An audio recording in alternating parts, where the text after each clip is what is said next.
இந்த வீடியோல 8ஆம் வகுப்பு கணிதம் பாடம் 1 பயிற்சி 1.3ல ஃபர்ஸ்ட் சம் தான் பார்க்க போறோம்.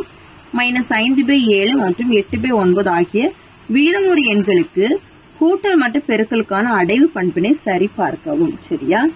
இப்போ நம்ம தந்திருக்கு 2 விகிதமுறு எண்களையும் a bன்னு எடுத்துக்கிறோம். a வந்து -5/7, b வந்து 8/9.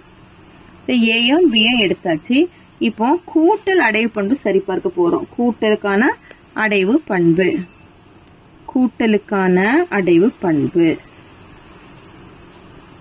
இந்த கூட்டலுக்கான அடைவு பண்புனா என்ன அப்படின்னா, இந்த 2 விகிதமுறு எண்களையும் கூட்டும் போது நம்மளுக்கு ஒரு ஆன்சர் கிடைக்குமா?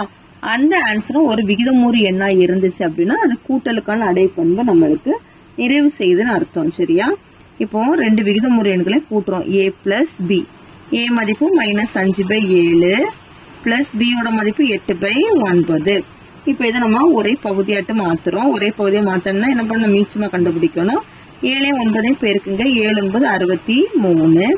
இப்போ இந்த இதை அப்படியே குறுக்கு பெருக்குன்னா 5ஐயும் 9ஐயும் பெருக்கும் போது I9 -45 பிளஸ் இதையும் பெருக்கணும். 7 8 56. இப்போ இது வெவ்வேறு குறியா இருக்க நம்பர்னால இதை என்ன பண்ணணும்? கழிக்கணும்.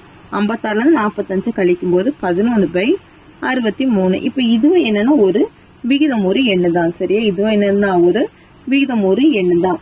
இதுவும் என்னது? 11/63 ஆனது கியூவில் உள்ளது. கியூனா என்னது? விகிதமுறு எண்ணு. Therefore a plus b என்பது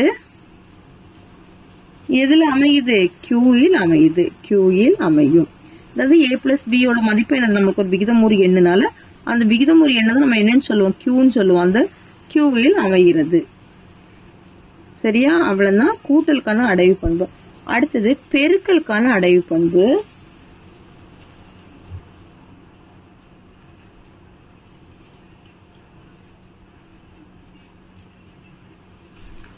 இந்த பெருக்கலுக்கான அடைவு பண்புல என்ன பண்ணணும் அப்படின்னா, 2 விகிதமுறு எண்களை பெருக்கும் போது நமக்கு ஆன்சர் என்னது? ஒரு விகிதமுறு எண்கள் தான் கிடைக்கணும். சரியா?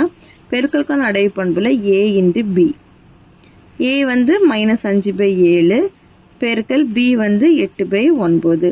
இப்போ இது அப்படியே பெருக்கிறோம். 8 5 40. இங்க குறி இருக்கிறதுனால -40/7 9 63. சரியா? இப்போ இதுவும் என்னதான்? ஒரு விகிதமுறு எண்ணு தான். இப்போ இந்த விகிதமுறு எண்ணு எதுல தான் இருக்குது? கியூல தான் இருக்குது. -40/63 ஆனது கியூவில் உள்ளது.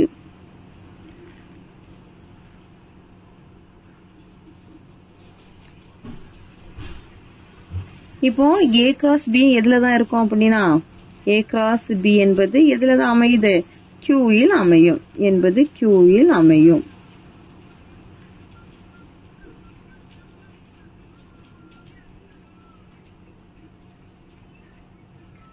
லாஸ்ட் நம்ம கன்க்ளூஷன் ஆன்சர் எழுதுறோம். therefore a மற்றும்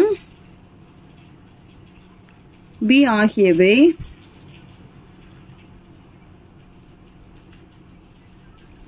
கியூவில் அமையும் எனில்